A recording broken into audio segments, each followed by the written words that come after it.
What right comes a fall? Did anyone hear you call? As you drove your Volvo into a canal. Oh, this is it.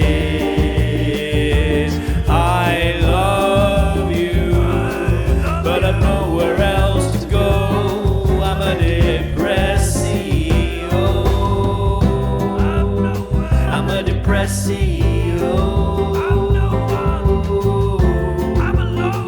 You're the one who hooked me up.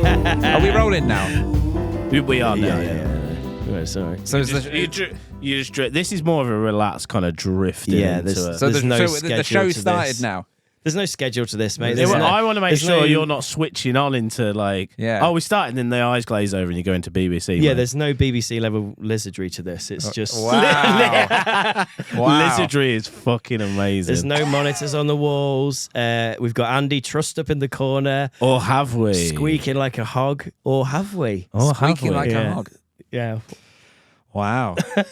No, I need a definite start. I need a hi, welcome to the Depressed CEO podcast. you know My what it name's is, you know, Jimmy. My look- name's Dave. look, This the- is our guest Chris. Come The here. cushion's not even straight. It's Yes. on its side. It's outrageous. Turn it up.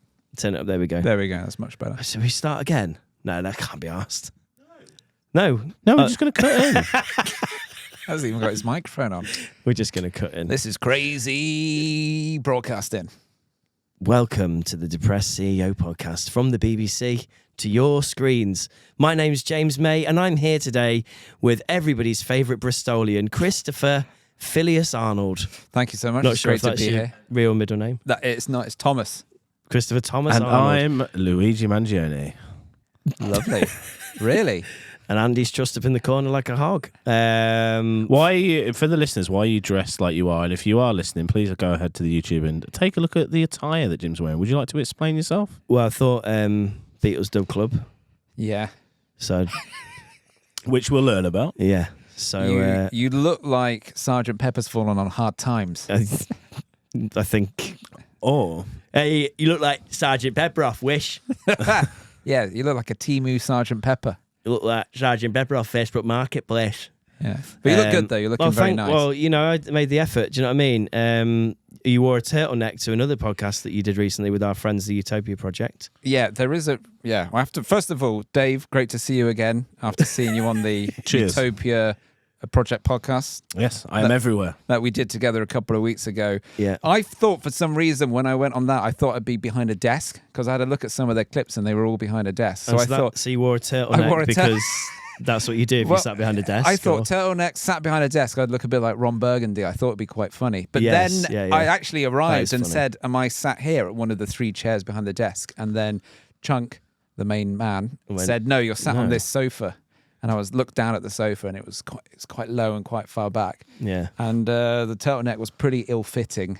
And the widescreen shots did not do me any favours at all. So What parts of you didn't you like? Because I like the crotch. there was a lot of crotch There was stuff. a good crotch Yeah. shot, actually. I enjoyed that. Yeah. You said I enjoyed this that about the bit. clip. That you was like, oh, loving the crotch shots. And I watched Yeah. the clip thinking, is there just a shot of just your crotch? Is Thankfully, there wasn't. I thought, because I was waiting for that. No, it's just- So you I can think I just just see- you- responded with fuck. Chris is sat there with his legs quite widely spread for a lot of the time. Just very Yeah. comfortable. You just It was very comfortable. You don't I seem couldn't- comfortable today, Chris. I didn't realise that there was such a wide angle going on. I might have sat with my legs crossed, maybe. Anyway, after my wife said I would not wear that again. So for this one, I've gone way more casual, loose-fitting Mushroom t-shirt. mushroom Like t-shirt it. that I got in Bali. Very nice. Yeah. Very nice. Travelled man. I've travelled, gone places. You have? And I've gone Seen shorts. things. But now you've come dressed as Sergeant Pepper. Yeah, well, I thought I'd pay you homage. Well, thank you very much. It's very kind. So this stinks as well, by the way. It's been in storage in my attic for quite some time, and I got it down this morning, and I was like, this stinks, but I'm going to have to wear it anyway. You bother ironing it.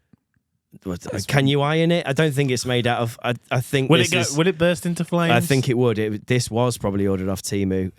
I don't know where it came from, but it is very, very cheap. And after a while, it gets really hot. I remember because I bought it to surprise you when you started doing Beatles Dub Club because we were doing festivals together. And I'd wear this and like run on stage and be like, "Whee! Look, the Beatles are here! Look." You did. Well, you only did it once. It was Blue Dot Festival. Did we not do it at Green Man? No, maybe not. Don't think you did it at Greenman. No, Blue I Dot didn't. Festival, which I don't think is around anymore. I wore it to Green Man though, because I was in Did the it? crowd dancing around in it, Yes, and then you that's did. when I realised that you get really, really hot and sweaty in this. So Yeah, after a while, it might come off, but you won't complain, will you? I remember you showing up wearing that at Blue Dot Festival. I was very spacey still because I was still recovering from appendicitis. Yes, And that's right. it was a real pleasure to see you. And who else was wearing? You and... Me and Tobin.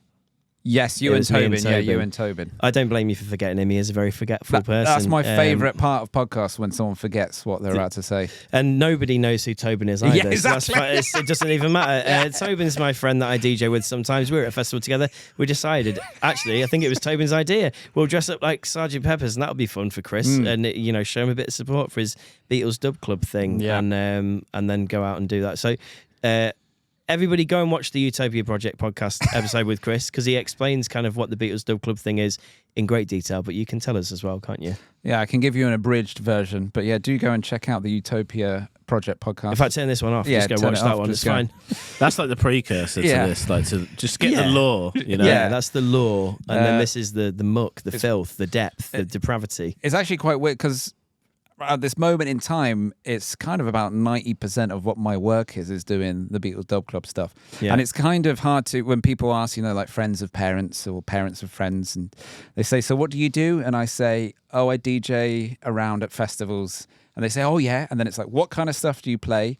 And I say, well, reggae versions of Beatles songs. So they sort of look Yeah. a bit confused, like, is there a market for that? Yes. Is that really what you do? They're not your market though, are they?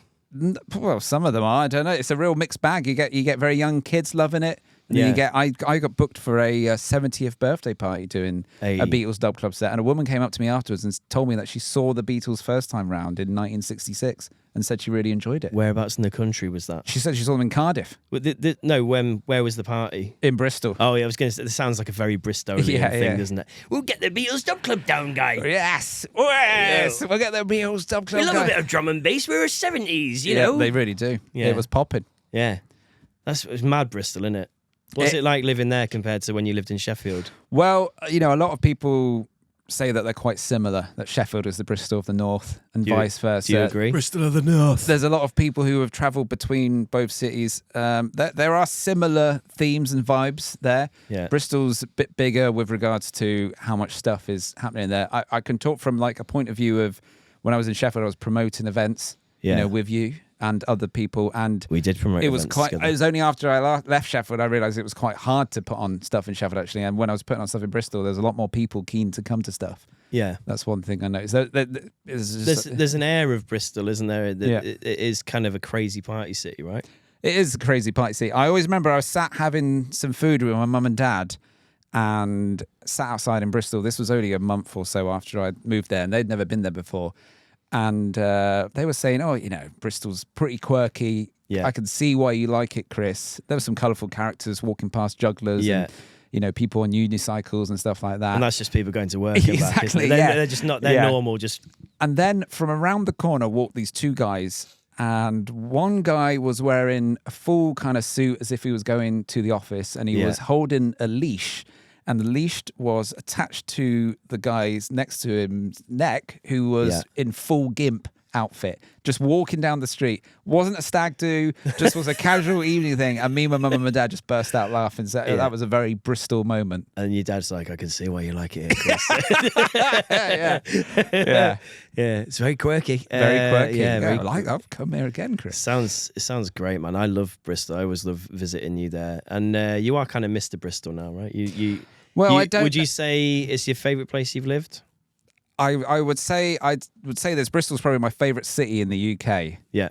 Sheffield's got a big special place in my heart. It was where a lot of very special things and special times happened. Where we're recording this podcast right Yeah, now. where we are we right now. met, where we kissed, embraced. Yes, yeah, we've had a lot of fun in Sheffield, and Sheffield's Yeah. where I started DJing and started doing radio and TV stuff and putting on events. That's where I met my wife. Oh, Behind the bar of the O2 Academy, RIP. a love story for the ages. What were your first words to Francesca, your lovely wife? Well, For a moment there, I got very scared. She went R.I.P. and I went, wait, what? Not his wife. not my wife, Not his no. wife. No, The O2 just Academy. the venue For a itself. second, I was like, wait, what? Oh, wait. yeah, no, the we're O2 good. Academy, which It hasn't reopened, has it? No, but I think it is reopening from is what it? I've heard. No. Andy's in the corner. He's trussed up. He's like a hog. He couldn't possibly comment. No. Or Couldn't is possibly he? comment. Or is he? Yeah. Let me make Chris feel a little bit more at home. Wait, hold on. Whoa, what's that? No, it's just sound effects. It really is like Howard Stern in the 90s, this wacky. Oh, woo, there we go. Very nice. There you go. There you go. Who's Howard Stern? He's like We should 80s, know him. 80s shock jock. He's the originator of the podcast, probably. Yeah, he's like a Nearly. shock Close jock. to it. Nice. Okay. Not very, I would say, controversial, man. Yeah, relatively, yeah. He relatively. seems to have escaped cancellation, though. He's still going strong, I think. If you just don't talk about it, it goes away. Yeah. And all these celebrities are there. You should learn about him. He's probably like Maybe I will. he's quite influential in the podcast scene. He was one of the first to kind of do it. Yeah, well, Nice. one of the very first to kind of do it was Tom Green. He was probably the originator. Well, you made me Yeah. watch his documentary. I really enjoyed that. Yeah. Actually. I need That- to still watch that. That's actually. my strong recommend is the Tom Green documentary on Amazon Prime. Very, very good. You wouldn't recommend Chris Evans' book, though, either of No, them. I would not recommend. Conversations Yeah, that I me and Chris have had this week. Yeah, I read both of Chris Evans's book. When I started doing radio, my mum and dad bought me both the Chris Evans books, as in How many pages as in is the that? radio presenter, not the Hollywood actor. Yes, And, no, I assume that. yeah. It's Is Chris Evans Big Breakfast? Is it or? Used to the, be, yeah. the ginger guy who used to No. press Billy Piper when she was 15 or so. What? And she I was mean, like that's- 36, right? That's the most Just- interesting part of his book, surely. Yeah, Like, what else? He really, really So- still from the book as well. He's like halfway through. He's very much still in love with Billy Piper. No. Yeah, Yeah. he does say. Have you read it? He does say "Love You, Bill." Like Yes, quite he a lot. does. You've I've read it. I've read Memoirs of a Fruitcake. Yeah.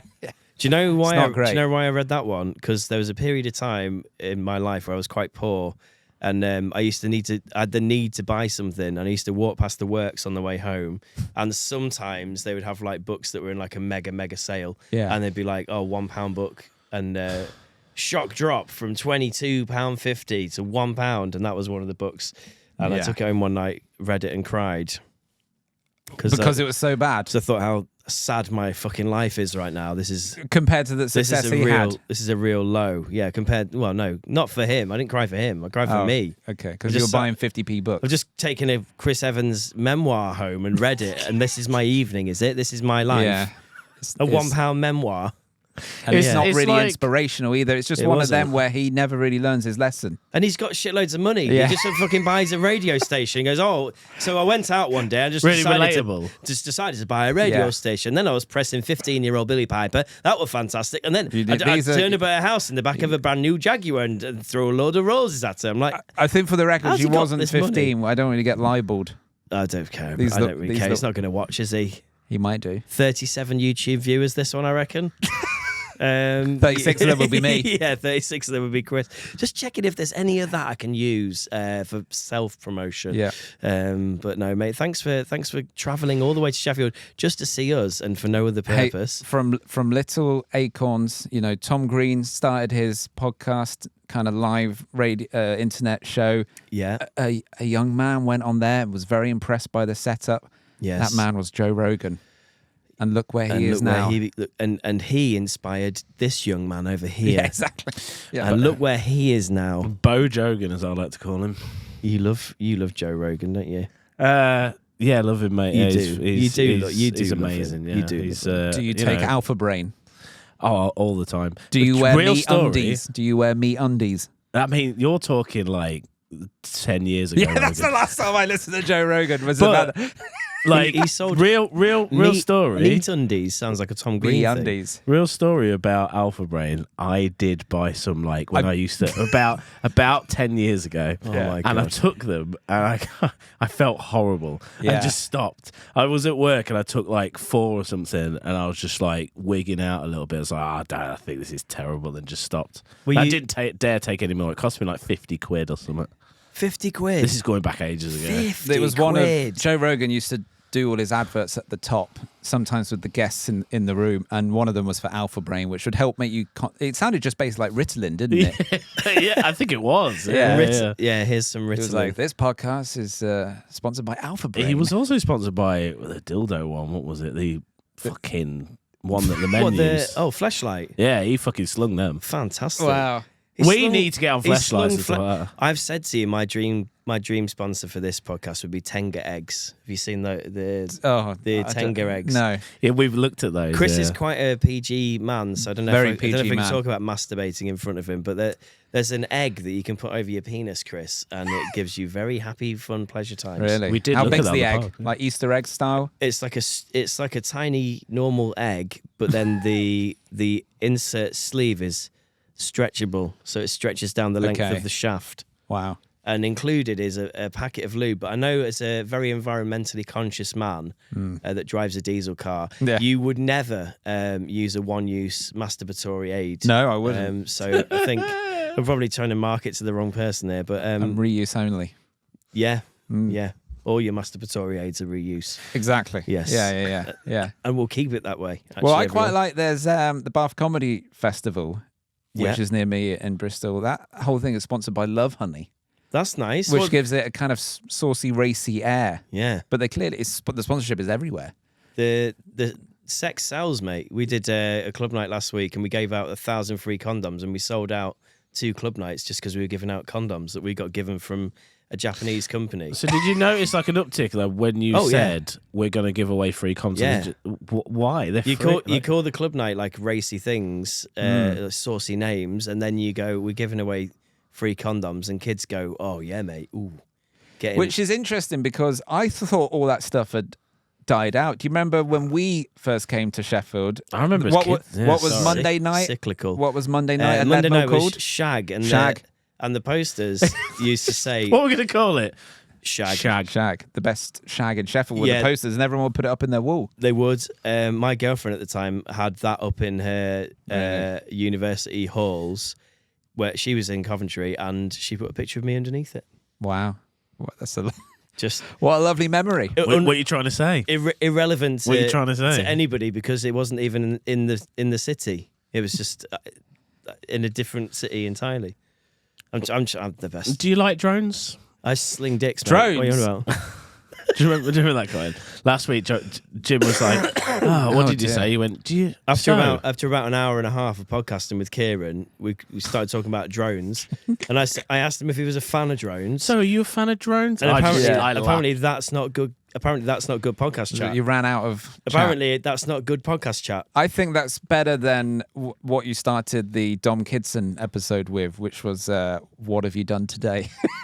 or "How was your day?" Well, I was hoping that Dom would tell me about his quite arduous bus journey from London to Sheffield, which he told me about previously, that he'd had a pretty rough bus journey up. And I thought, fucking terrible, mate. I was going on a 6-hour coach. And I thought that would awaken within him sort of his levels of...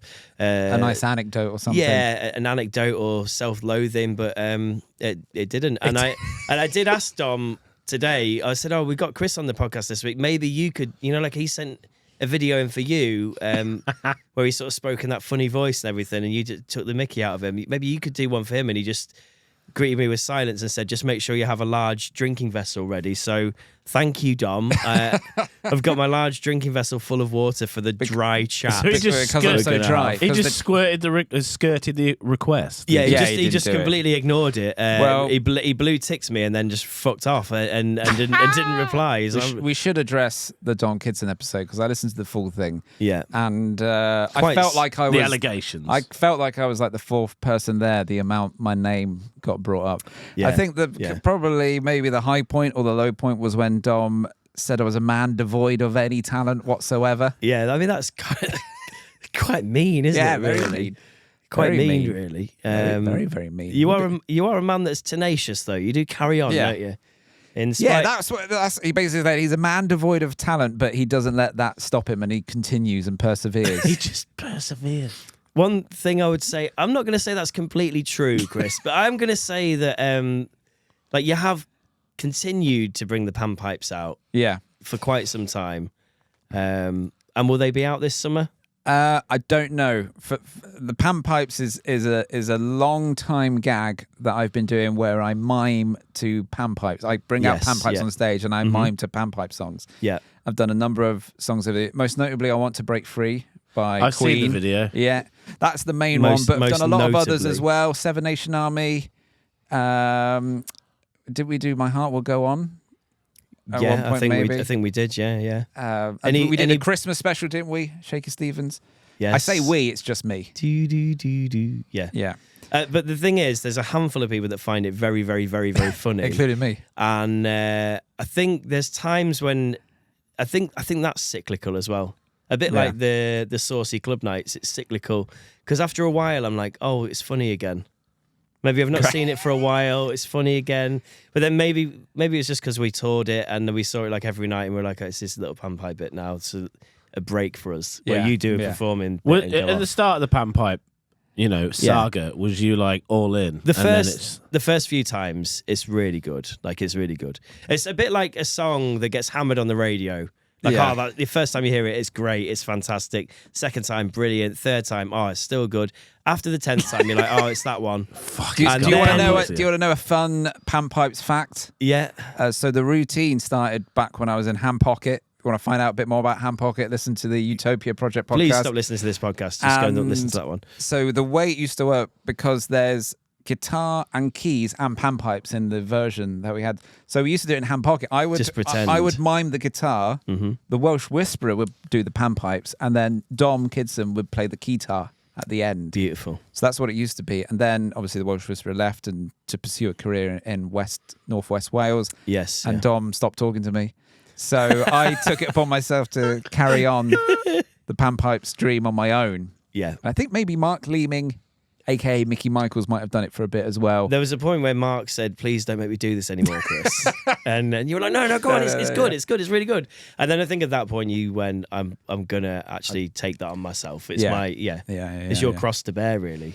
Done that a lot. I'm pretty tenacious with getting people to do stuff over the years that they don't want to do. Yeah, you made me That sounded worse out loud.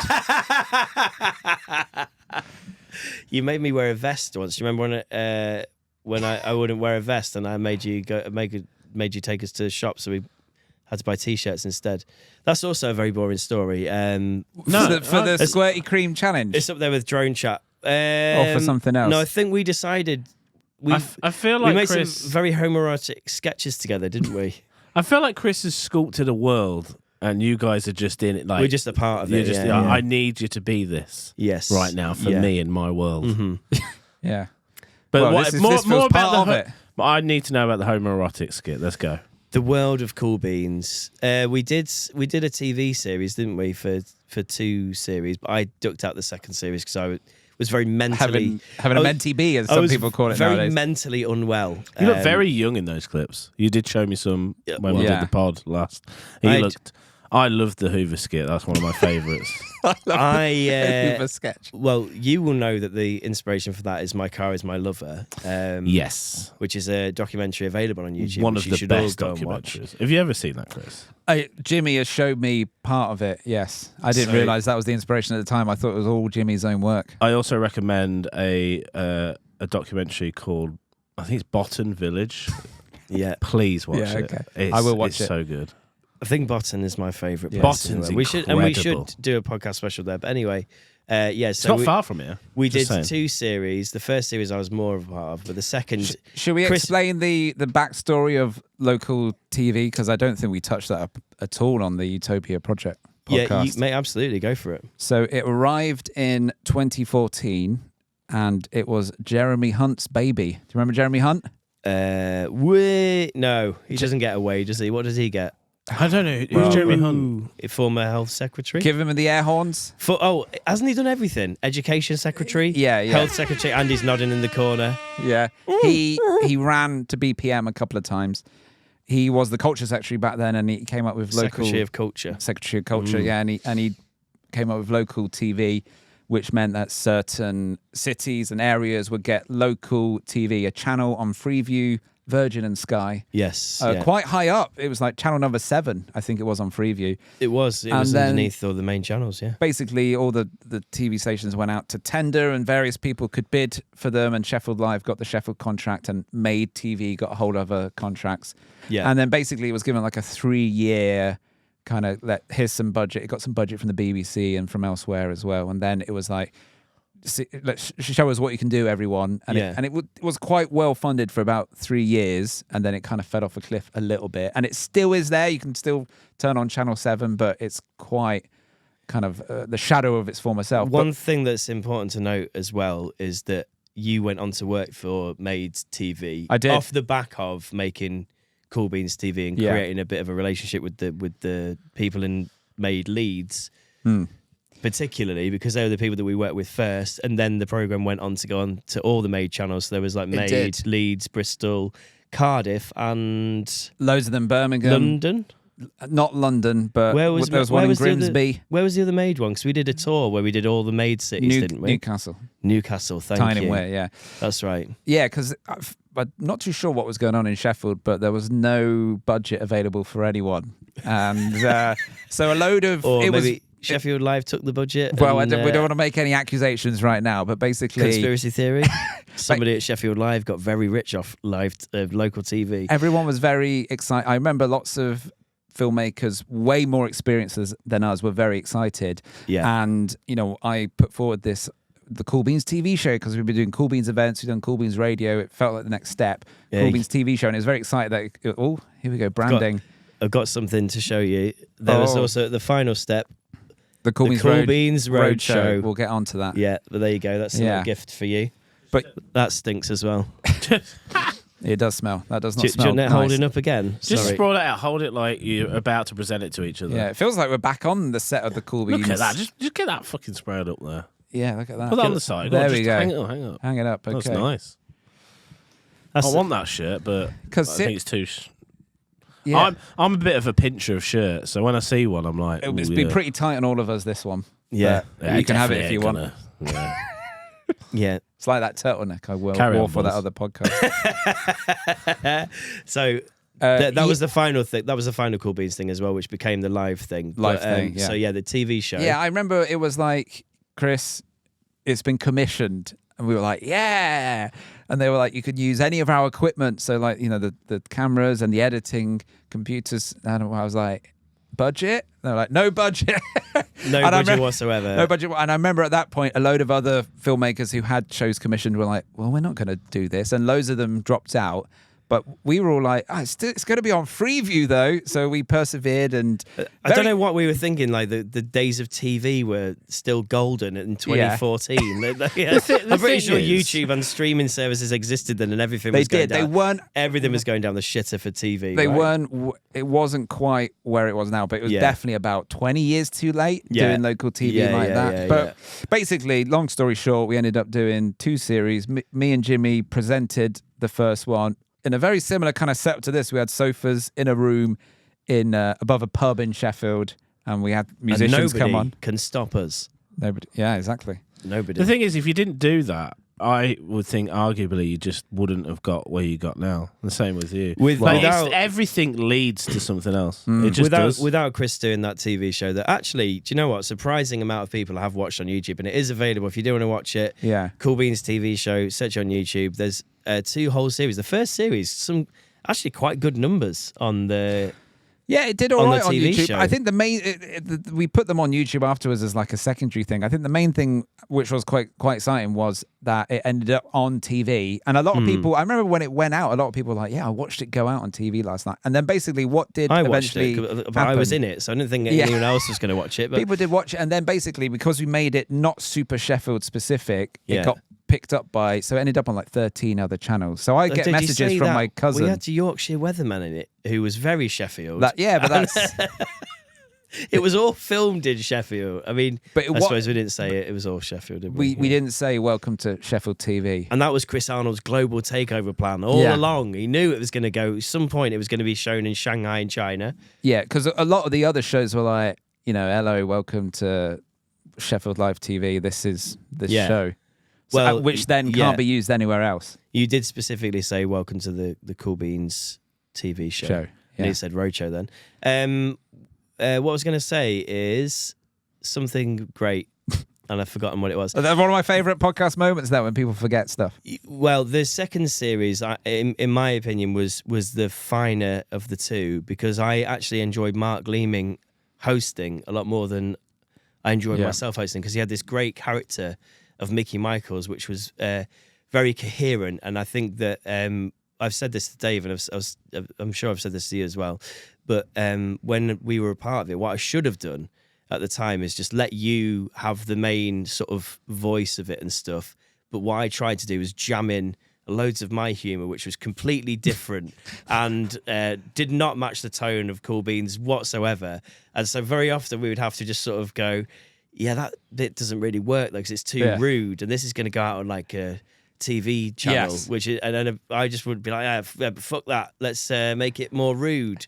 Whereas now, take that, the man. Yeah, welcome to my pleasure palace, everyone. You know? Yes, I can say what I want. I can say what I want in here, can't I? Yeah, there was a bit. I remember early on, you were like, I'm going to do a different character each week as well. And that's just ADHD, isn't it? Because this is what he did with this podcast at the start. It's like he just turned up in a Jerry Halliwell costume at my house. I was like, "What's going on?" But I had to tell him to go. I was like, "You need to warn me," because I didn't know how to catch it. Yeah, do you know what I mean? So he's there with a phone. Dressed as Jerry Halliwell. Yeah. And he goes, "Hello, I'm Jerry Halliwell." And I'm like, "Oh shit, am I acting or am I?" And afterwards I was like, "You got to be ready." Dude, I want to prepare. Like, if this is what is it? Is it a skit or that's is it almost like the Tom Green show, isn't it? If anything, that's exactly. All the influences come back to Jackass, Tom Green. Yeah, you know what? Watching that Tom Green documentary, I was like, wow, the Cool Beans TV show. I wasn't aware of the Tom Green show, but it was pretty much the same thing. But your main influence for it was the Adam and Joe show, which I never watched and have still never watched. Adam and Joe show, man. Yeah, I'm with you. I've realised early on it was not my vibe. But I know Adam and Joe are. They're really influential. Yeah, they had a show on channel. Adam Buxton. Adam Buxton does a podcast and does lots of live shows, and Joe Cornish is a movie director. So that's where they've ended up. Very famous podcast. They're probably one of the most famous. Yeah. I saw one of them doing that TV show with, was it Richard Iwadi, where they travel? Yeah, that would have been Adam Buxton. Traveling and he, in that context, you say that was Adam? I think that was Adam. In that context, he was great. Like, I really enjoyed his kind of humour and also like his insights. I was like, oh, you're quite interesting actually. I just didn't like. I don't think I liked him in that format of Adam and Joe show. Just not. That was like a long time ago, wasn't it? On Channel 4, it was quite DIY. Which is what we quite liked about it. I remember we realised quite early on that I was like, this is like Wayne's World and like Adam and Joe. And then in like the 4th episode, I wore the Adam and Joe sailor hat and played guitar like Wayne's World, and then we got some abuse online saying you're just copying Wayne's World and Adam and Joe. One of my favourite things was the abuse that we got when we used to go into the Sheffield Live. Sheffield Live had an editing suite. I just want to throw this in there, this story, and it was full of people that were making their shows on Sheffield Live, and they were all quite I'd say they looked down their nose at us a lot. Because they thought they were making proper art. And what we were making was fucking nonsense. was fart. You were making fart. They were making art. And that led to one of my favourite things that we did, which was taking the piss out of them. One of the shows was an experimental noise show. Yeah. Should we? This was a funny thing. It went out. I can see Chris sweating. He's very nervous in case this hurts anyone's feelings. It went out on this. It went out after a show which was like experimental noise. And it was quite a hard watch. And then we'd come on and be like, hey, it's the Cool Beans TV show, all wacky and everything like that. But the experimental noise, how long was that show? Was it an hour? Like half an hour. And it literally was like people spinning tubes or just going, you know, like quite really, really quirky stuff. Just genuinely nonsense. Yeah. It's like, it's an expression of sound. See, you know? Yeah. I'm a fan of that, but in like a more of a ironic way. Yeah. So, you know, like, that David thing that we like? We want to go see his art shows. David Henry Nobody Jr. Do you know that guy? I don't, but it sounds good. David Henry Nobody Jr. is a New York artist, but he does all of his art sort of centered around him. So he'll often do things like he'll build a house on his head, and then he'll have like little windows that you open like that, and then he'll pour like an entire thing of custard through it. And then like push the custard down, it'll come out of all the windows, and then he'll open his mouth and like a tarantula would crawl out or something. I think I might have seen some of his stuff online. I bet you were like, oh, that guy. Yeah. It's very very weird. I want to go to one of his shows because I think unironically maybe I'll actually get into it. Was it that kind of a vibe? It just wasn't that good. That's actually a performance. This was like literally like a man banging a drum lid. It's art, man. Not a drum lid, like a bin lid for half an hour. Yeah. No context, no like anything. Just a man screaming, banging a bin lid. Ah! And Well, that's pain, isn't it? And that's half an hour of a show. It was pretty hard. And that is pain. I yeah. remember after the first episode went out, and we were all like chuffed because we worked really hard on it for ages. And, editing and filming, it all takes so much time, especially because we had no budget and we were working with like a small team. Yeah. The next day I went into like the little office bit where I would sit, and there was a note left on the computer. And the note said something like, Coolbin's TV show is a sexist show. Or something like that. Whoa. Is a sexist show. Because we had very limited women in it. Yeah, and I was it made me sort of reflect and think on maybe the gender balance was a bit off. But I remember repeatedly asking my girlfriend, now wife, to come on, and she refused. Yes. That's the thing. This is the problem we have with this podcast, by the way. I've asked quite a lot of female guests to come on here. I did want to bring that up, but we haven't had one because I asked people to come on. They're like, oh yeah, sure. I like, give me a date, and like any date in the next 6 months. They're like, yeah, I mean, wait, I don't want to mention mention a name, but the one that we both know, wasn't she meant to come on? Like she's ghosted me for now, but you are a Patreon, so if you if you do want to come on still, would love to have you on. What's the to be fair, our demographic, when you look at all the YouTube stats, is mostly male. Right? Listen, yeah, people are busy as well. Is it? Yeah, surprising. Mostly male, but I mean that's your demographic as well, really, isn't it? In those shorts.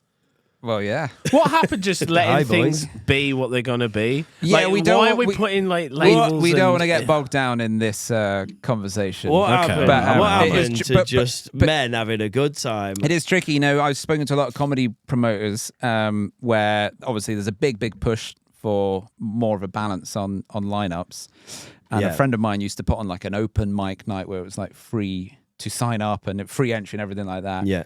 And he was like, I feel a bit under pressure, even though my night is so down. It's like back room of a pub. Yeah. And he would, be like, right, taking applications. Who wants to come and perform like this week at this back pub in the middle of nowhere down this like dead end street?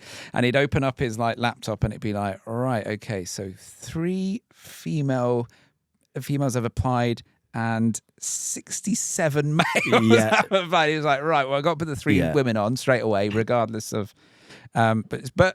We got to open up these spaces. We got, they got to be more welcoming, Jimmy. I don't know.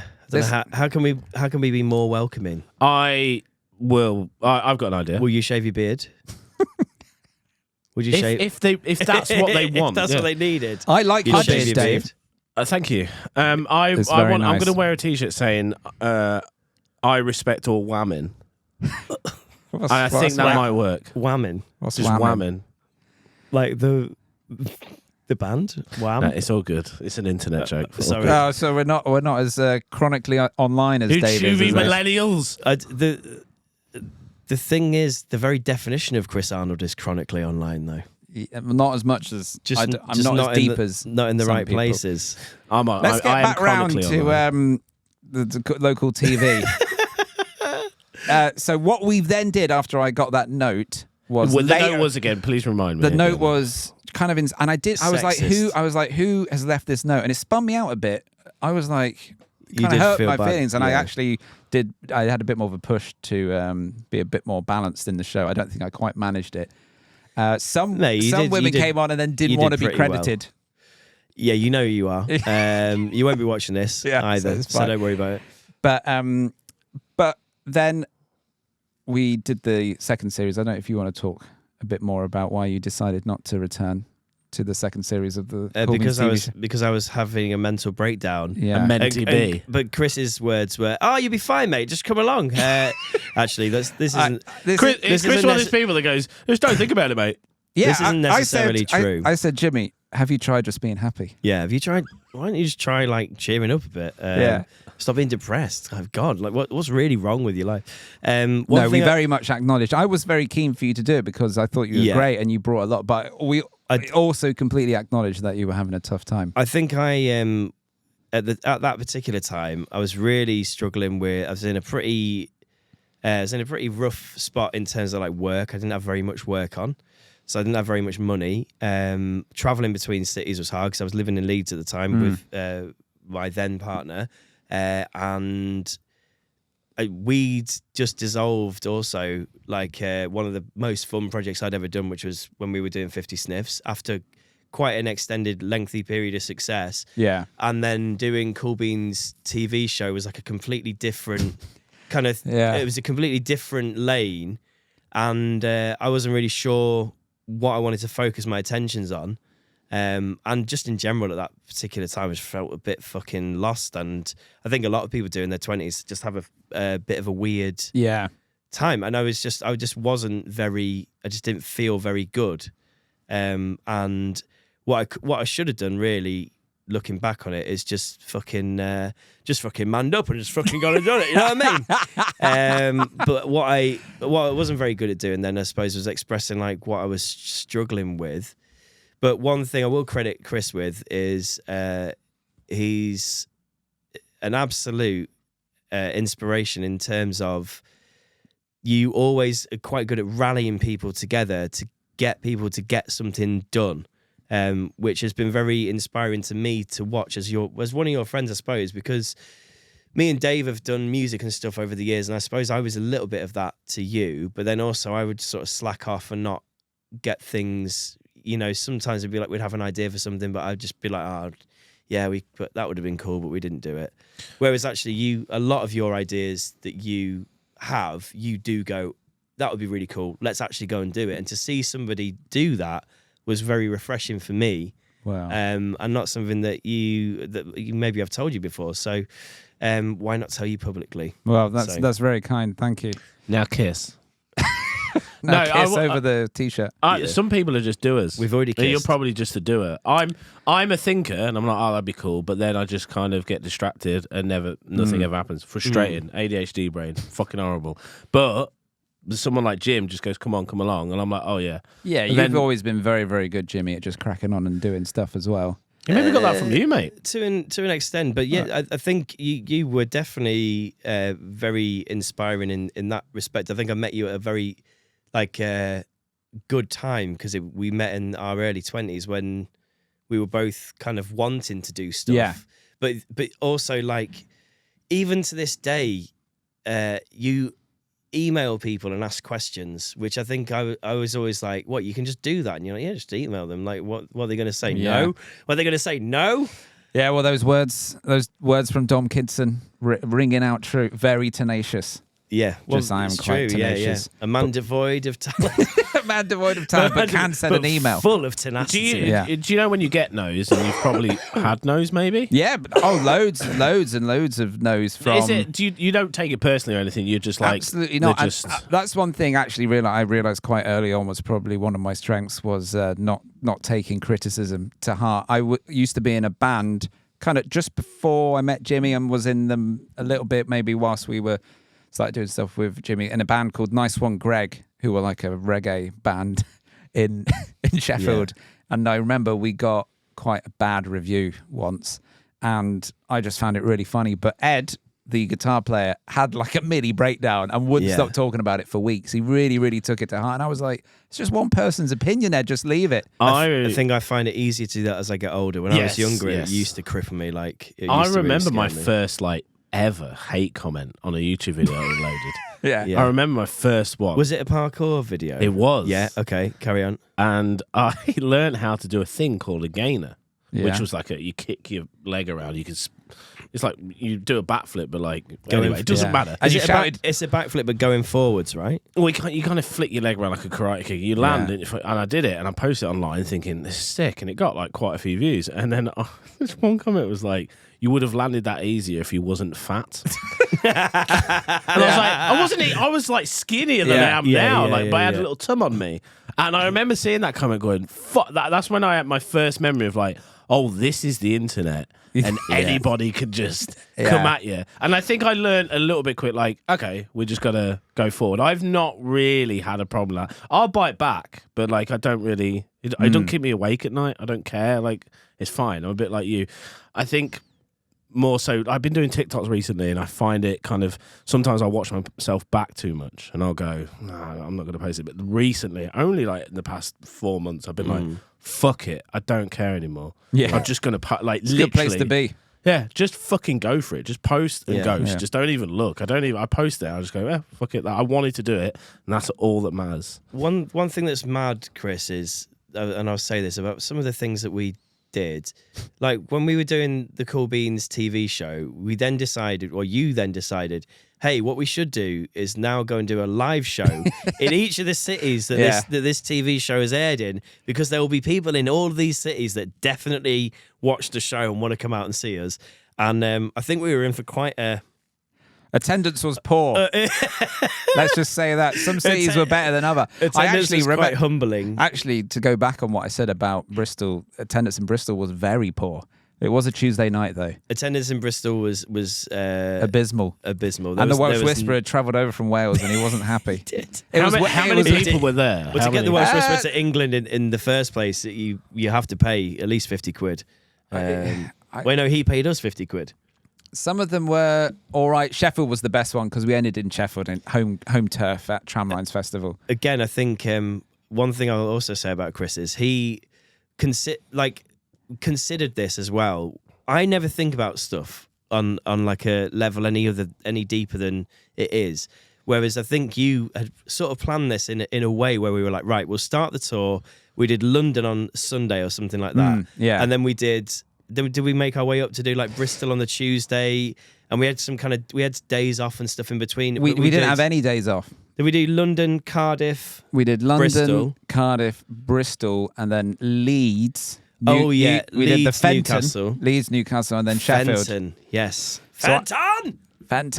We did a venue called Fenton, and Jimmy just played that clip over and over again. Fenton! Jesus Christ! Yeah, it was it's great to be here at the Fenton! And people got bored of that pretty quickly. But I thought it'd be funny to do, because that's how, like, when you see like a big touring band doing 30 nights on the trot, and it's like no rest days. That always appealed to me, of like, wow, the solid, like, that is relentless touring. Yeah. And I was always impressed with that. So I thought we should do that 6 days on the trot, and we did Sunday through to Friday. Which was weird. Did you get fatigued, or was you Chris drove the whole... I drove. I bet Chris was more energized. You're like, Chris drove the whole way, and this is who was in the car.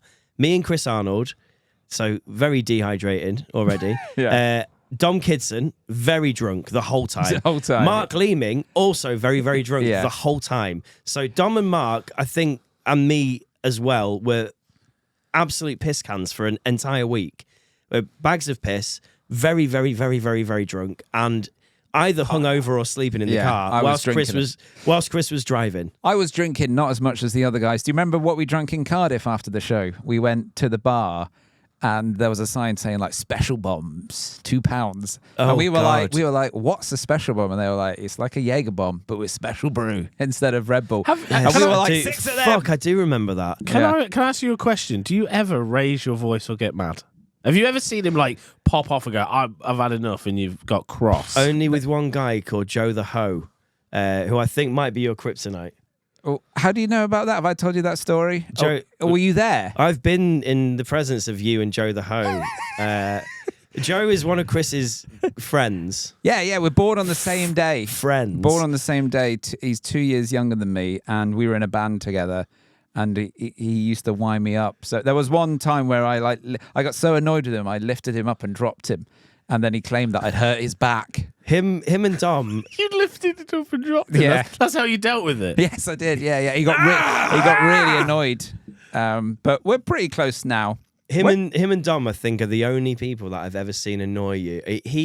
We did a gig at the Bread and Roses in London. What does annoyed Chris Arnold look? I can't imagine annoyed Chris Arnold. Me and Dom have had... I wasn't joking when I sent that message in and said like we'd had a frosty relationship. There have been periods over the years where me and Dom have had pretty sort of testing moments. And there was a period when we didn't talk to each other for about 8 months or so. Yeah. You did delete you deleted him in real life. With Dom's words. So you had an argument, then you deleted him off Facebook because Dom was like, basically Chris posted something, as Chris posts a lot of things on the internet. Yes. And Dom said, how do I not see this?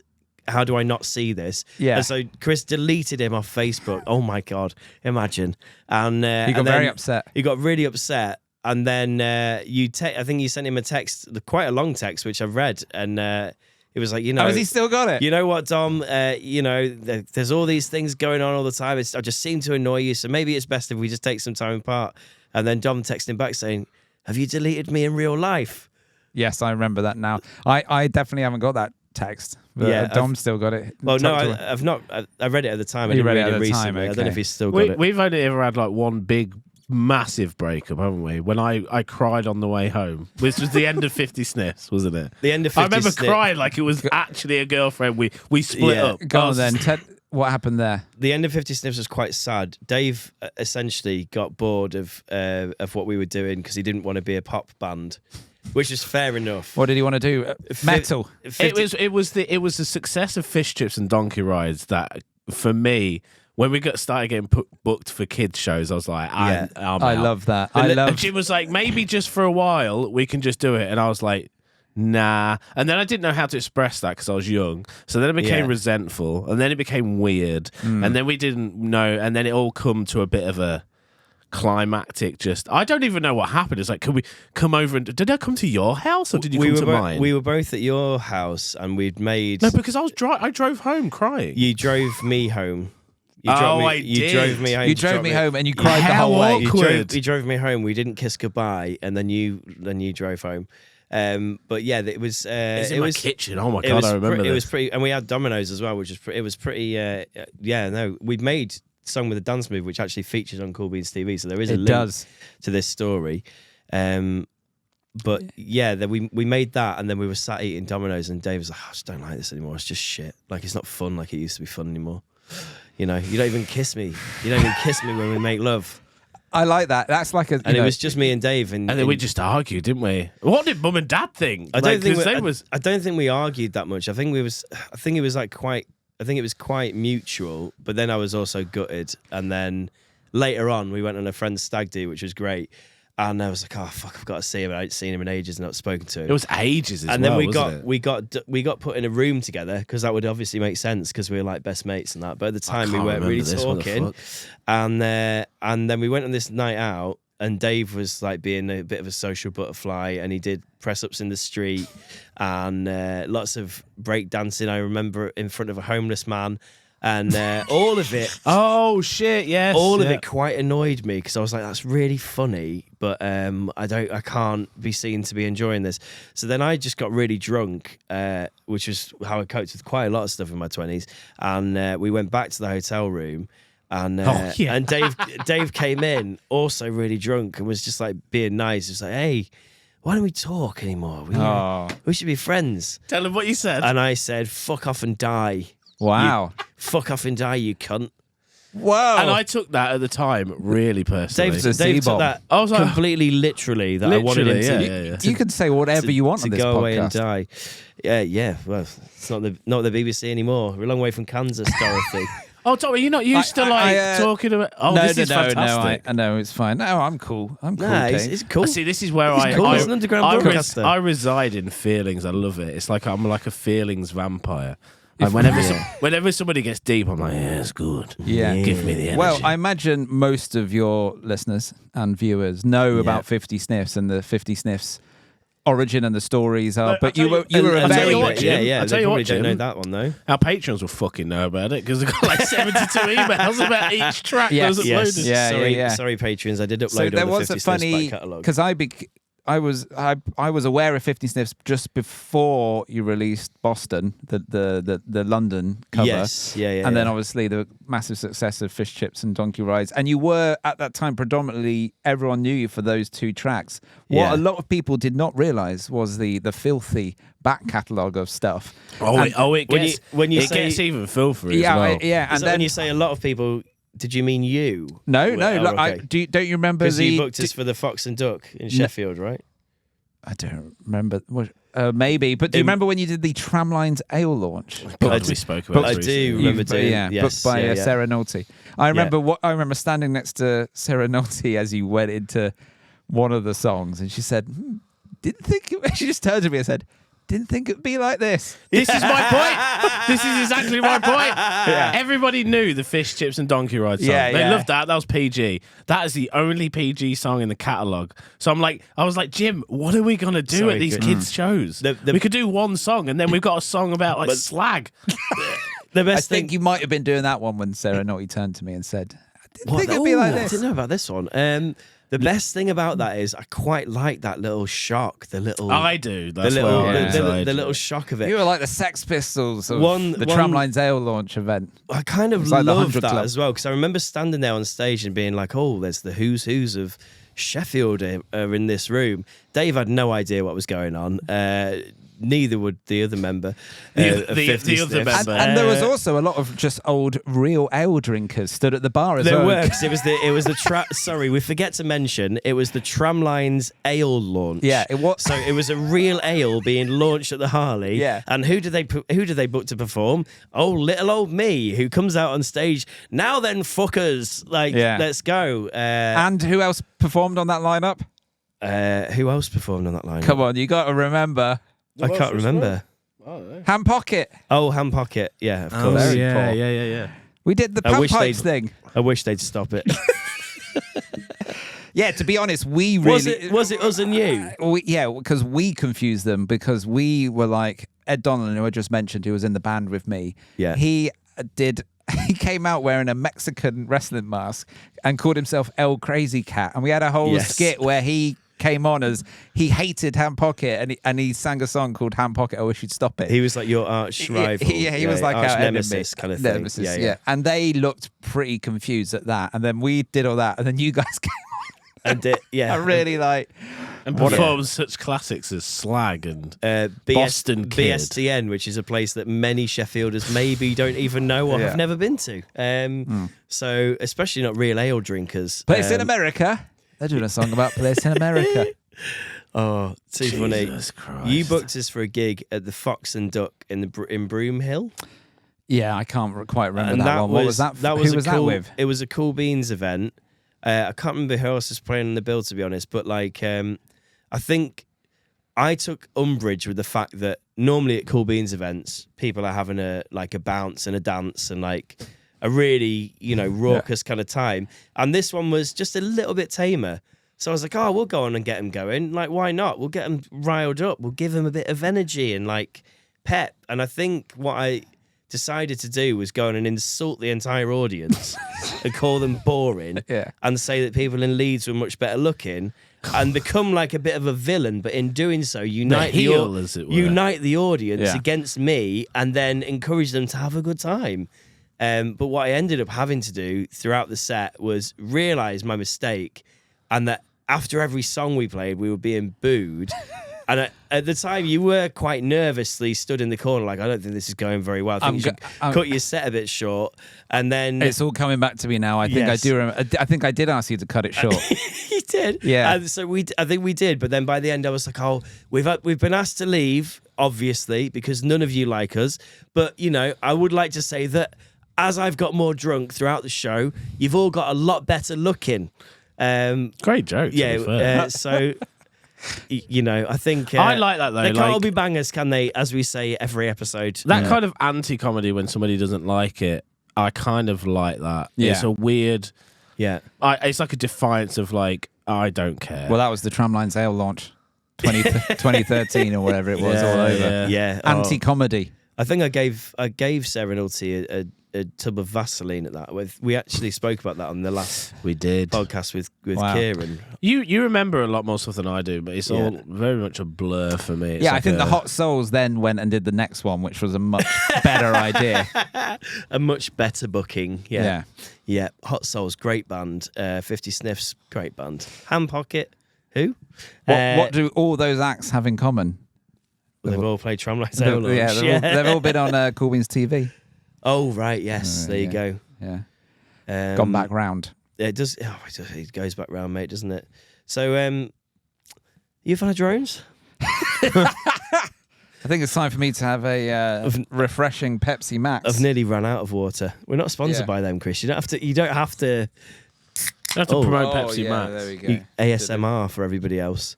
What else have you been up to? Dad now? Dadding about? I am a dad now. Yes, yeah. We're mainly dads in this room. 75% dads. 3 dads, one of them trussed up. Yeah. You decide. Yeah. Or is he? One thing about parenting that no one should we do a podcast called Parenting Hell? Where we talk all about the gripes of parenting. Only if we do it over Zoom and never actually get in the same room as each other. Lazy podcasting that. Yeah, throw that out. Yeah, throw that out to you, Rob Beckett and Josh Widdicombe. You guys have got enough money. Get yourself a studio and do it in a room with. Get an Uber, guys. Get an Uber, guys. Yeah, come on. Act like you care. Oh, but we started it in lockdown. We couldn't possibly be in the same room. I just want to bring something. I just want to bring something up. Dave's By the just way, taking it away from Podcast Wars. Yeah. No, I want to bring up the amount of hate comments we got on one of our TikToks. It was like nearly 300, maybe 400 comments or something about the running. Running one. Oh, running, yeah. The running a marathon, it's free. We've had so many hate comments, it's unreal, and it was hilarious. I thought you made some good points there. Well, that you can run a marathon for free. I mean, technically it's true. You can. That's why the joke's funny, because you don't get the bib though, and the chip in the bib, which measures your time. Behind every great joke, there is a hint of truth, and it is truth. You can run anywhere, and if you also want to run a marathon and pay. Yeah, that's cool. That's great. You do you. We don't really mind. Yeah. And it was this I loved it. My favourite comment was, "Oh, coming from 2 guys who've never run a marathon." I'm like, fair play. I haven't, but you've run 2, haven't you? Half. Jimmy's run a half marathon. I've run a couple of half marathons. Do you know what? I did one in lockdown on my own. You did the Sheffield one. Did the Sheffield one? Yeah. I did have to walk for quite a lot of that one though, because I was hideously overweight and unfit. So they've got a point. Yeah. But yeah. You did it in the end, though. I remember watching you cross the finish line. Cross the finish line, limped across the finish line. Yeah, me and Tim Walker were the unfittest of the group, and he was the one that convinced me to do it. He's like, "You'll be fine," and then I think I caught up to him, and he was just like in a bush, just like throwing up, like being sick, and just like, "Oh God, this is horrible." And then I was like, "This is your fault. You've made me do this." His 75-year-old stepdad did it quicker than Tim. True story. And so did Dom Kidson, who drank 3 Jaeger bombs before going to the starting line. We must discuss Dom Kidson's marathon prep. It is 3 Jaeger bombs. Yeah. Yeah. It's insane. Yeah. And then he legged it. Yeah, my missus ran a marathon drunk and she completed it. It's something to do with drinking, that just allows you to... It makes it fine, does it? Yeah. I think so. It goes against all advice, surely. It does, doesn't it? Yeah. Everyone is like, get a nice early night's sleep, Yeah. load up on carbs. Dom Kidson, the night before, also notable, I was DJing the night before from 7 p.m. till about midnight. And then we went to stay at our friend Ash's house, right? Me and Dom together. Dom Kidson turned up at 7 p.m. and sang a good 6 to 8 pints whilst I DJ'd, drinking water, making sure I was fully hydrated, had no beers, nothing, didn't touch anything. Next morning, I got up early, right, ready, prepped, had a sensible breakfast. Dom Kidson ate nothing, went to a bar, did 3 Jaeger bombs, and ran a half marathon in about an hour and a half. Yeah. Insane, that man. He's not a human being. Some people just have it, man. He's certainly got something. Chlamydia. Yeah. Do you want to clear your name at all, or any kind of clap back to Dom Kidson at all, or? To be honest, I thought everything he said was pretty accurate, to be fair. I mean, it kind of, sure. Did it hurt a bit when he said I was a man completely devoid of talent? Yeah, that stung. But he then went on to say he's pretty tenacious and he gets the job done. So I thought, you know what, that's all right. You are very tenacious. Tenacious D. Yeah, that's what they call me. They call you tenacious. But no, me and Dom have got a working relationship. I like that he spoke about Pregs. For a little callback there. Pregs was when I had the idea of selling T-shirts that said Pregs with the Greg's font. And Dom made them through the company that he was working for. And we sold quite a few. We sold a decent amount. I beeped out the amount that you made. I think I bleeped that out because he wanted that. It was quite considerable in the end. How do you feel about him withholding that amount of cash from you? Because I remember he sent me 2 or 3 chunks of money, which were pretty decent. And then it just dried up, and I was like, "Where's the rest of the money, Dom?" What were the chunks like? Hundreds? Thousands? Yeah, they're in the hundreds, not the thousands, but they're in the hundreds. Well, for literally, the only work that I did was I said, "Wouldn't it be good if we could sell T-shirts with the pregs?" Well, from small acorns, Chris. Yeah. Go grow great oaks. And we actually have a check for you if we like to bring it. Could you imagine? We should have got a big We've got check. Dom here, and he is naked. Here he is. And we've got a big check. No, we didn't get a big check. I came dressed as a Beatle. I brought a Cool Beans Roadshow T-shirt, and I've given him a Pepsi Max Cherry. What more do you want? Like, come on, guys. Cherry. I wondered what the taste was. I thought this doesn't taste like regular Pepsi Max. Pepsi Max Cherry. Pepsi Max Cherry, a refreshing drink. Honestly, not sponsored. Yeah, didn't Dom say that he still owed me like 30 quid or something like that? Well, I think it was a bit more than that. He can keep it, to be fair. I think it was a bit more. I think it's a bit more than that, to be honest. Well, when you see that he's bought a house in London, you're gonna want to know how he's managed to do that, aren't you? But just don't think about it, and you'll be fine. I think pretty quick. One of the gripes that people had online was that you couldn't buy it as a pregnancy T-shirt. It had to just be like extra large or something, which was kind of a flaw. But we was just stuck with this model that Dom was using. But then what I think happened was a lot of other companies picked up on it. Yeah. But I think we were pretty early on, maybe the first novelty, if not novelty the first Greg shirt. People to do a novelty Greg shirt. Yeah. But then look what happened. Greg's went and brought out their own range. I think of they clothing. did, didn't they? Yeah. Well, they brought out basketball shirts. You've got one of those, haven't you? Mm-hmm. Basketball shirts, shorts, boxers, I rocked socks. up to basketball in that. Did you? I actually rocked up to basketball practice, and everyone looked at me and was like, "What? Greg's." And I was like, "Yeah, Greg's, man. Yeah, like, great team. Greg's Wallace." Yeah, and then I was like, just fuck off." They was all taking it very seriously. Yeah. There's me throwing up because I'm so unfit in a Greg's basketball tee, and they're all like, I'm 5'7" or whatever. They're all 6'2", and I'm just terrible. One thing that Pregs really highlights is he's just a man that likes to steal content from people that have done like a thing that's united the nation. And then repurpose it as your own for your own monetary your own monetary benefit. No, you would call it a pastiche or a parody. That's what the Pregs, in the Greg's font was. I did wonder whether we would break it. A pastiche. A pastiche. Come on. Very good. Come on. That was on the table. Yeah. Off the top of the dome. There you go. Very, off the top very of the dome. nice. Very nice. Yeah. Are you referring to Beatles Dub Club? Beatles Dub Club, the Cool Beans TV show was just the Adam and Joe show. A man devoid of any good ideas. A man really good at repurposing other people's content. What was isn't there a guy who also is it Adam Buxton in a show where he likes service stations? I don't know.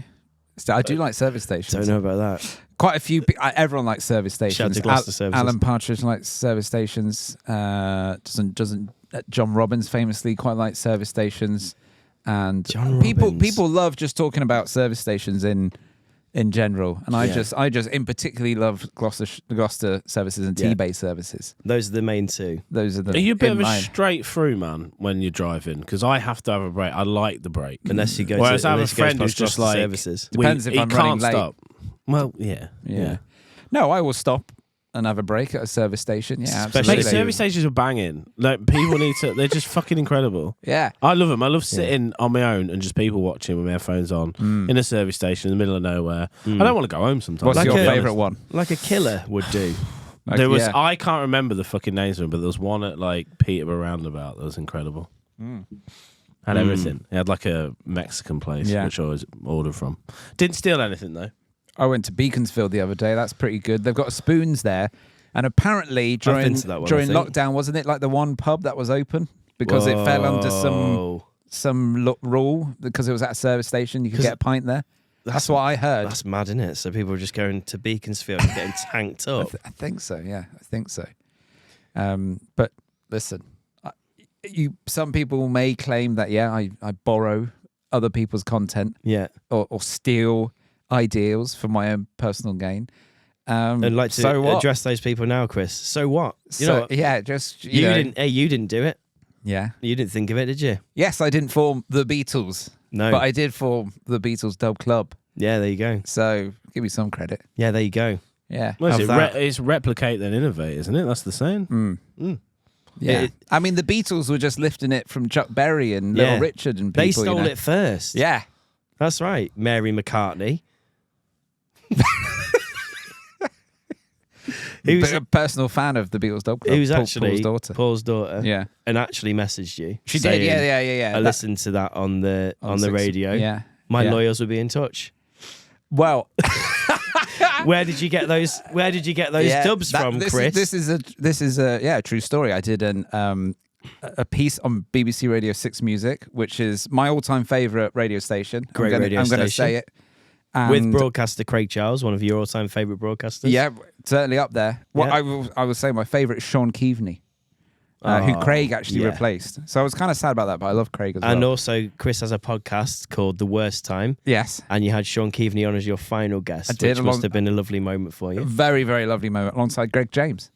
That's quite an original idea. Don't think I stole the Worst Time podcast idea from anyone. It's a good idea. Okay. Anyway, but yeah, it went out on Radio 6, and then I got a message on Instagram from Mary McCartney, Paul's daughter, who said, "I'm loving this. Where can I hear some more?"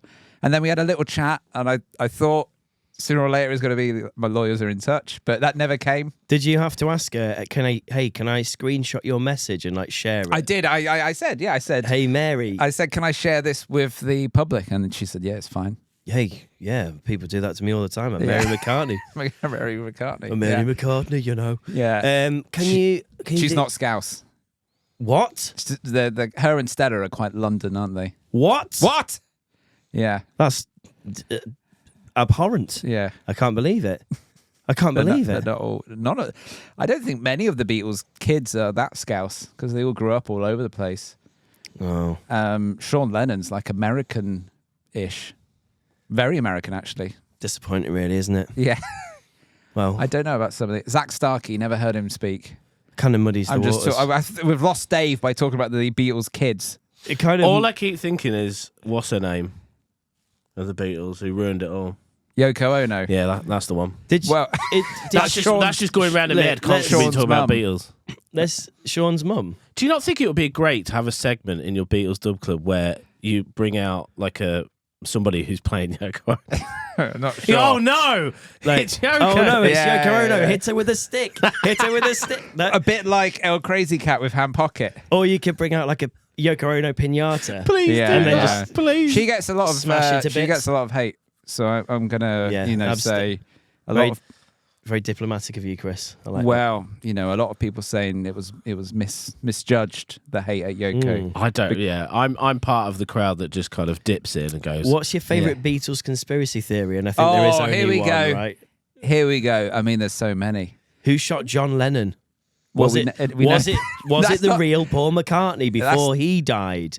One of the good ones was Paul McCartney killed in a car crash in 1966. Well, I think he was. And replaced by someone who took part in a competition to get the gig. Well, one thing I will say about the guy who replaced him, if that is true, he can hold his piss. Yes. Yeah. Because he played for 3 hours at Glastonbury as an 80-year-old man and didn't piss. Yeah. I didn't see him leave that stage. When Dave Grohl came up after he'd been playing for 2.5 hours and played, what did he play with him? A Beatles song? Didn't they play a Wings song? Didn't they do? Or was it Wings? Sorry, I can't remember. I thought he played Ticket to Ride or something. No, I Want to Be Your Man. I Want to Be Your Man. There you go. That's what he did. But he didn't. Because then Bruce came out. Sorry, lads, I'm bursting for a piss here. I'll be back in a minute. Dave's going to entertain you for 10 minutes while I just go for a piss, drain the snake. Do you think he's got some sort of contraption? I think he's got a piss wire. He must have. He's 80. It was incredible. Because do you remember Andy's pissed himself 3 times in the corner since we've been recording this podcast. Yeah. And he's half the age. Yeah. What the fuck? I wonder what that smell was. What the fuck? Andy. Outrageous. This is what you get, Andy, when you don't accept a microphone, unfortunately. It's his fault. Sorry, any more conspiracies? I interrupted you. No, the big one is obviously something else for me. The big one is that Paul McCartney died in 1966. What other ones are there? I can't actually think right now. Another one of my favourite podcast moments there, just me forgetting something. Yes, beautiful. Beautiful. Beautiful, mate. So why the Beatles? Why now?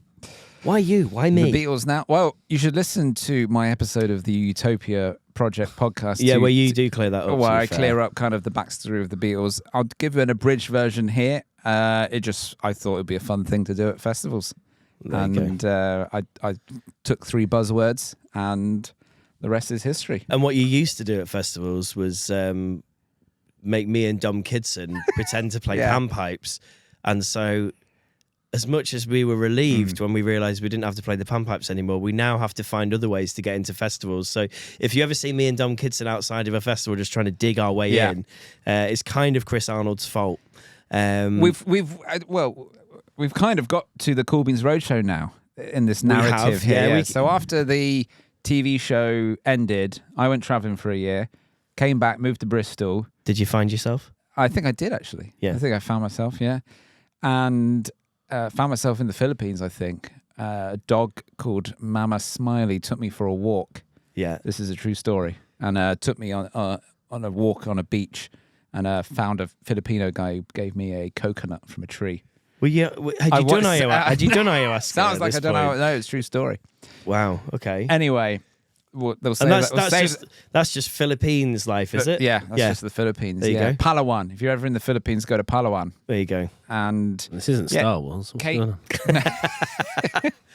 But yeah, I came back and then moved to Bristol and was working there. And then I thought it'd be good to get back out to the festivals. Yes. So I thought, what could we do? So I called up Jimmy, called up Dom, called up Mark, Leeming. The A-Team. And then also... he called in the A-Team. Yeah, good hey, God. Hey guys, also, it's me. Kev Tungut just got a mention that I called up him as well. And he wore an orange morph suit, became the Unseen Bean. And what was born was the Cool Beans Roadshow. Now, what is the Cool Beans Roadshow? That's what a lot of promoters said when they replied to my emails. And then you sent them a picture of Kevin, the morph suit, and said, "This is the Unseen Bean." And they were like, "Chris, we can see quite a lot of his cock." Yeah. What do you want to do? What's unseen about this man? What are you going to do? And I would be like, "What do you want us to do?" And they said, "Well, is it a DJ set?" I was like, "Could be." Could you? Is it a comedy show? Could be. Whatever you want it to be. A few times it'd be like, "Is this for like the kids' field?" Could be. Yeah. So we just get booked. So for a couple of years, we go and do festivals, and they were very different. Sometimes it would be like the kids' tent. One thing I will say is, when we had John McClure on, Dave, and he said, say yes, Jimmy. Say yes, Jimmy, to everything. Chris Arnold, when the emails came in from Green Gathering Festival, said yes. Yep. And we didn't think that we'd turn up in Wales and perform to a tent full of naked children. Yeah, that's a true story. Excuse me? It was it's probably one of the most... I've done quite a lot of hippie festivals over the hippie-ish festivals. Green Gathering is the most hippie one ever. Is the most hippie festival you've ever gone. You will ever go to. It was great, right? Every receptacle was homemade or brought in.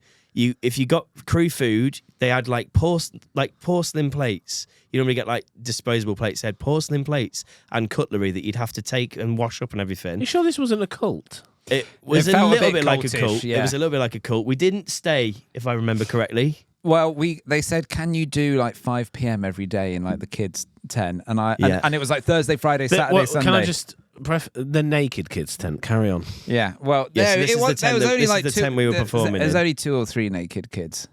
We got to be very careful with it. Please don't clip this up. Let me clarify the naked kids. Yeah, it's a very hippie festival. Please clarify. The parents. I think YouTube's taking this down. The parents, the hippie parents, are stood at the back, drifting around, like sniffing just the sage free and easy, stuff. man. But the parents, like Woodstock.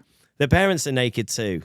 Some of them were, yeah. The parents the parents are naked. There's hair everywhere. There's hairy armpits, hairy chests, hairy backs, hairy balls, hairy bums, and hairy sacks, cracks. Hairy sacks, cracks. This is the parents, obviously, of course. But then, as their children are with them, they've encouraged their children to be naked too and be free. And the interesting part about performing to a tent full of people that are like in various states of undress. Some people there very normal, just clothes, like you would expect to see at a performance kind of thing. And some people there fully naked. So we were performing our set. And then at the end of our set, what we were doing was sending Mark Leeming out dressed in a hot dog suit to start a conga line. Yeah. So so Mark Leeming runs out into the audience to go, hey, let's start a conga line. And who are the first people to want to join the naked kids? the hot dog in a conga line? It's the naked kids. So Mark Leeming is doing the most awkward conga of his entire life, dressed as a hot dog sausage, just kicking out, go, hey. It's like something from Phoenix Nights. Like. It was very funny. And we had like a mini residency there. We were doing like 4 days there. And I remember by the last day, Mark, just before we went on, he just went, I don't want to be the hot dog anymore, Chris. He didn't want to play the panpipes anymore. He didn't want to be the hot dog anymore. And I think after day 2 I think it was day 2 or there was another date to do after the Naked Kids Day. We were very apprehensive to go back, and we did just drive back to yours in Bristol, didn't we? And we had another fled gig. The scene. We also did Valley Fest that weekend. We also DJ'd at Thekla. We crammed in a lot to that weekend. You really made it worth our while financially, didn't you? Yes. Like we did need to afford to eat as well as do all these gigs. So Well, we did. Me, Kev, and Dom did Knockengorrick Festival, which you couldn't make. Jimmy couldn't make that one. So we went. That was the very first Cool Beans Roadshow, I think it was. Dom was very, very nervous and did a lot of throwing up before we went on stage. Did he drink a lot? I think he did, yeah. That whole weekend he did, yeah. But that was also quite right up sort of west of Scotland, quite hippie festival. And I remember on the second day, Kev just came over to me and Dom and said, "You got to come and see this. You got to come and see this." And he took us like over the brow of a hill, and there was just a river. And like so many naked people, just like everyone completely nude, and we were like, "Oh my god, what is going on here?" There was a slack line that ran above the river as well that people could like balance across. And me and Kevin Dom just we were taken over by the spirit of the moment. We derobed, we got in the river. Yeah, I think we just embraced it. We got in there, we swam around, it was quite freeing. Yeah. Touched each other's cocks. Well, we didn't do that. Clip that out. And I remember one great moment, we were watching a guy climb up. Imagine a guy trying to climb up from the river to a slack line, nude, and swinging around as he's trying to like get up, and he manages to get up, and then he like falls off and almost goes like legs akimbo, and that was quite precarious. But it was a freeing experience. We learned a lot about ourselves. Well, at least mate, you've got so many cool stories like that. Like, sounds like you found yourself a Knockengorrick a little bit. Is that a cool story? I think it is. Yeah, I love all that shit. That's the place. There's a great picture of Kev just completely naked from that trip, and it's taken from like a low angle as well, so you can really see the bulbous tip of his cock. Whoa, sort of like amazing! Just pointed at the camera, and he looks so happy and free in the photo. I'll show you afterwards. Thank you. Cheers. Right. If you can send me it, that'd be great. Yeah. We'll put it in here. Put the picture in here. Just blur out his cock. We'll drop it in. Yeah, weigh in the comments. Yeah, weigh in the comments if you want to see Kev's bulbous penis. I would like to make a proposal that I think we should bring Cool Beans back, but when we get famous with this and we make money, and I would love to do like recreate skits, bring Dom Kidson back, bring you back, bring it all back. You see, the problem with this is now Chris is a very famous DJ. He's friends with Fatboy Slim and Craig Charles and Chris Moyles. But none of that would get you in trouble. DM by Mary McCartney. You know, the Cool Beans Roadshow days are very much behind Chris now. But we'll be bigger than all of that, Chris, and we can give you even more. Listen, we had a great time doing the Cool Beans Roadshow. We did a lot of it in 2018, 2019. Then we did a few gigs after COVID, didn't we? We did one gig. Glastonbury and Green Man Festival. We did quite a few. And then we actually did a last Cool Beans in Sheffield a few months ago. Jimmy couldn't make that either. Jimmy's the busiest man of them all. And I have to say, that was a weird crowd. Can I just throw Andy was there. He's nodding. I've thrown a caveat of why I couldn't make that one, because Chris booked in a Cool Beans event at a venue called the Harley. If you know Sheffield, you'll know the Harley. It was a 4 a.m. finish, debauched sin den. And this was about 3 days before Christmas. So I was like, Chris, I have a child.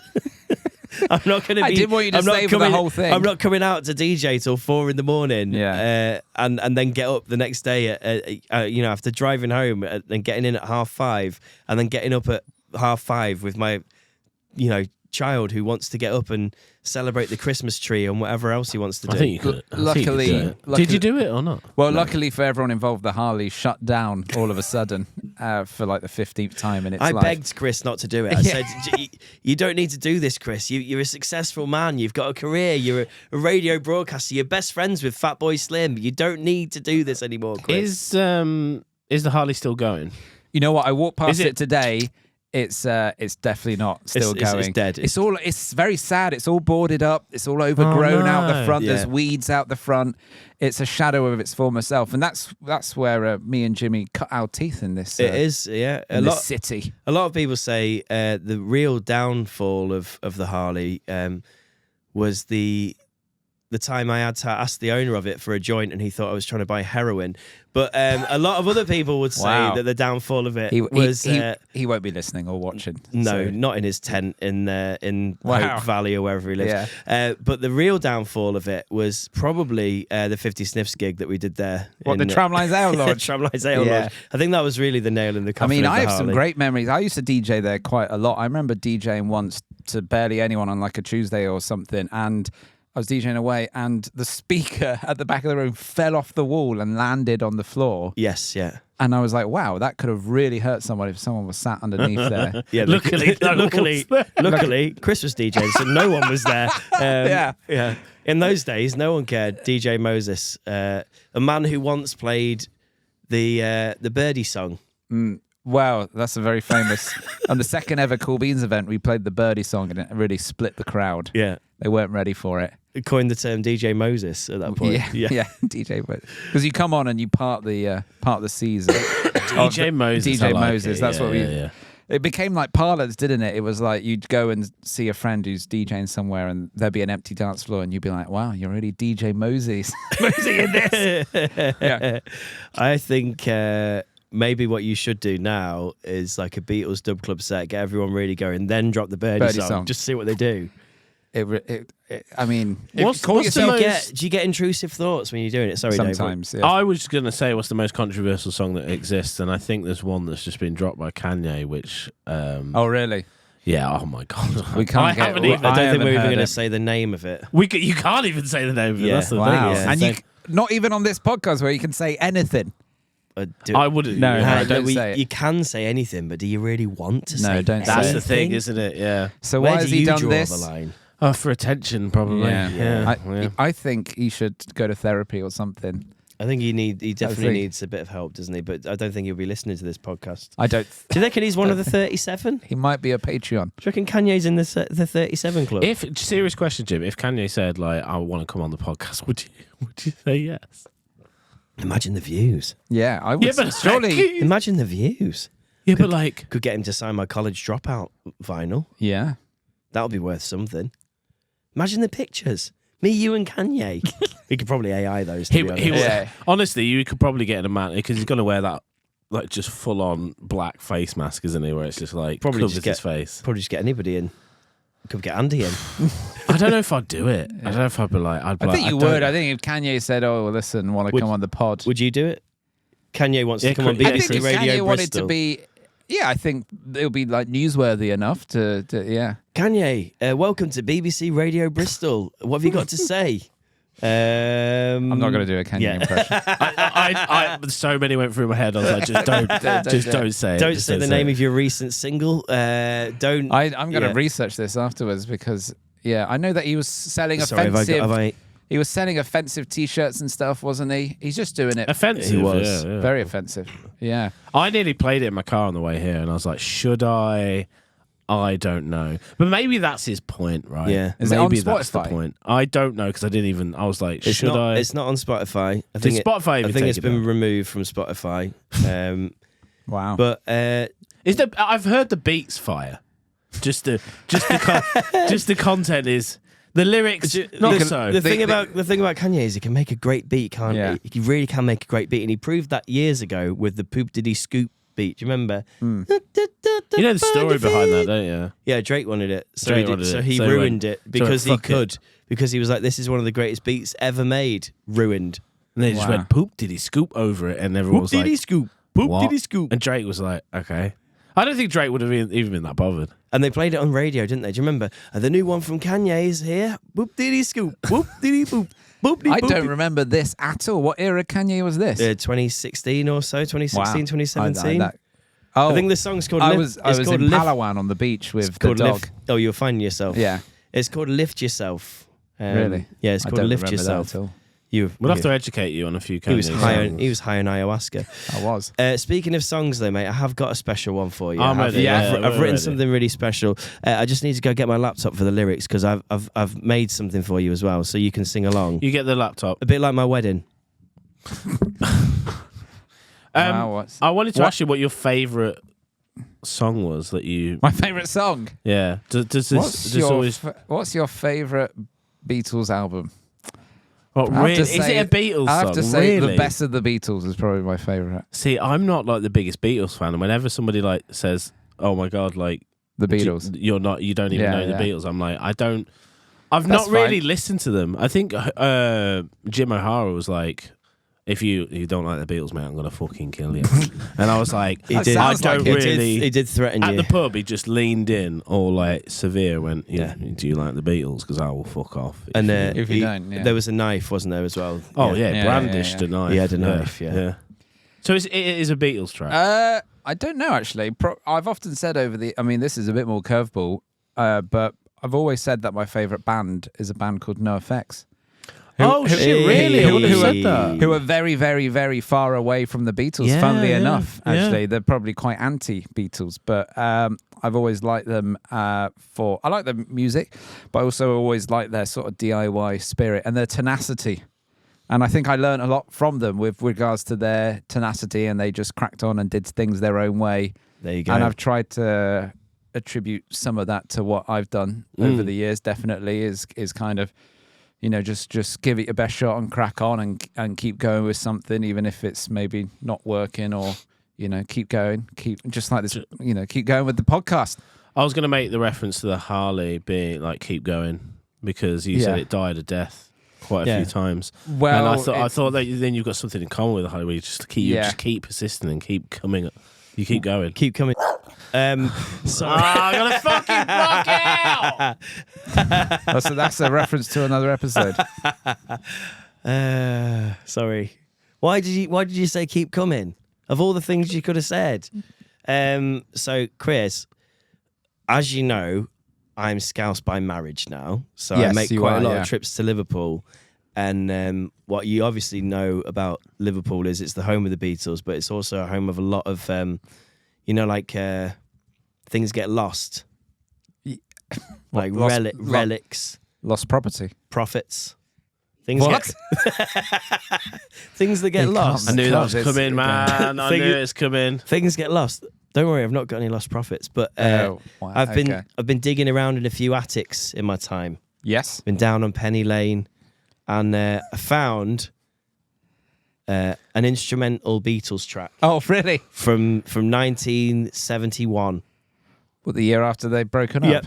Wow. Yep, 1971 Are Beatles. you about to play this? Or? So I'm about to play it, but I've got some words here that I've sort of imagined the Beatles might have sung. Yeah. So I thought maybe I will try and sing them for you, but you can read along. Yeah, okay. And if you want to join in at any point, we can kind of Sounds good. try and do that. So Oh, very nice, isn't it? very clever. There's a lady with a trolley full of toast and old ham, feeding birds and mumbling to an old man named Stan. He's got daisies growing from his collarbone, and he says, "Don't knock it till you've grown your own." And the kids are chasing butterflies that are made out of string, singing something quite silly about Putin in spring. Dead nice day, do, and do, waving at the clouds clouds as they pass below. Dead nice they are though. Honestly, cross me heart, you know. Honestly, cross me heart, you know. Honestly, cross me heart, you know. There's dog turds in the long grass. God, dog turds. Mind your step next to someone's birthday card, a soggy mess. Whilst the hedgehog reads the weather from a biscuit tin. Custard cream. From a biscuit tin. Bourbons. It says Tuesday's gonna drizzle, so you best stay in. They're dead nice, they are. They are though. Aren't they though? Aren't they though? Aren't they dough?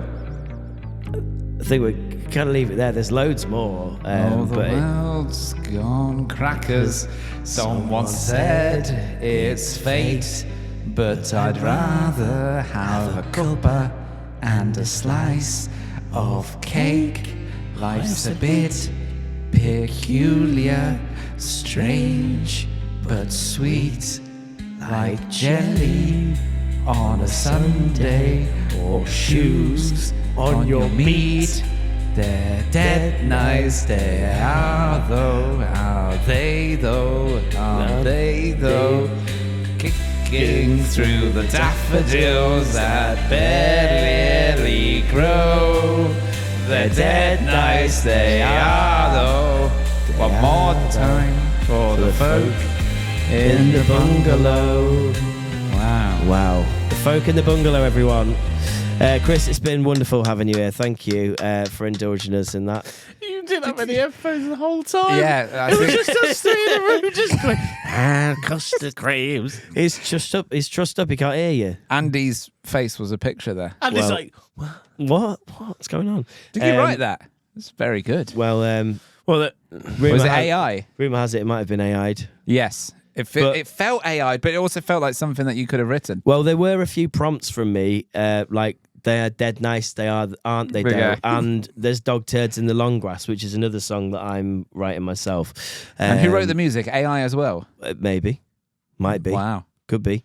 Isn't it incredible? When I hear stuff like that, I think fair play, AI. We are doomed. Yeah, Because that was excellent. that was basically the Beatles, right? That was pretty much the Beatles. Do you reckon if Strawberry we Fields era? if we reggae that up a bit, Oh yeah. do you reckon now we we're could? now we're talking. Maybe a live performance with horns, with Beatles horns Dub Club. and samba dancers Guys, I know you came and the for theremin. and guys, the AV show and the theremin. Guys, I know you came for the classics, but we've got a new one, an unreleased Yeah. one from the Beatles. And you then- come out and they're in like, that. yeah, now And and, I then, come out now in and this. then. Like, no, not now and then. This one. Now, right now. Then Yoko comes out and just ruins everything. I come out in this, we perform that, and then a Yoko dead Pinata comes nice. down. I smash Wow. it to bits, eat all the Beatles that fall out of it, like some kind of sick I'm a Celebrity challenge. like dead Beatles that we've. Oh my god! What? Like it's like an effigy. and And what? it's like dead You s- Beatles come out of You the. smash Yoko to bits and dead Beatles fall out of her. Chris, this is genius. Why Yeah. are you not taking this to the Beatles Dub Club? I'll put it on the maybe pile. What do you mean the maybe pile? The maybe pile. It's on this the song. maybe pile. and the daffodils, Yes. and it's just smacking. Yeah. And all the dead Very Beatles good. come out and be like, "What the fuck is going on?" Oh, I think that's a pod. Oh mate, it's been an hour 40. You've, Yeah, An we- hour mate, 40? Thank you. Oh Thanks, my Chris. word. Thanks, Chris. Andy, are you okay? Andy, not Andy, okay. do some re- hydration. Andy Andy. really needs a toilet, and Yeah. we should probably give him a drink. Let's untie him and get him a drink. Yes. Thanks everybody. We've had 3 clips go viral this week. We've just announced we're going to be doing a live podcast at Kendall Calling this summer. So come along to that one if you're there. We'll be there on the Friday afternoon in the Soapbox tent. Check Chris out. Beatles Dub Club. Everywhere online. You've got a website now designed by Dom Kidson. Yeah, I do. Yeah, it's very impressive actually. It's a very good bit of man full web of design. talent. Man full of talent. Yeah, well, you've gone the opposite way. You've Yeah. doubled down on like literally complimenting Dom and everything. He's got a nice breath. He's got a nice body. Yeah. Check out the Worst Time podcast, 100 episodes. Check out 100 episodes Not- of Worst Time podcast. Not visualized in any way. No. And not much effort put into them, but they're very good. Jimmy did one. I did, we did. My mum and dad said they started listening to it in the car, then turned it off because it got too rude. I don't think your mum likes me very much, to be fair. Don't worry, my mum doesn't like many people. Don't worry. She won't be listening to this one then. Not an hour 40 in. I can tell you that for free. Tell you who does like me. Dave's sister. Hi, Lindsay. Bye, Lindsay. Hi, Lindsay.